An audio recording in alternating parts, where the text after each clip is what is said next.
ချိန်တွေတက်နေလားထားလိုက်ပါ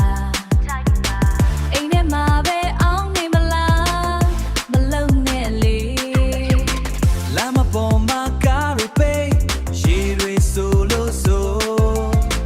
ဒီနေ့ကတော့အားလုံးတွေ့လွတ်လပ်တဲ့နေ့ပဲကိုပိုက်ကောင်းတွေဖွင့်လိုက်တော့ရေသေးနဲ့တွေ့အသင်ပြင်တော့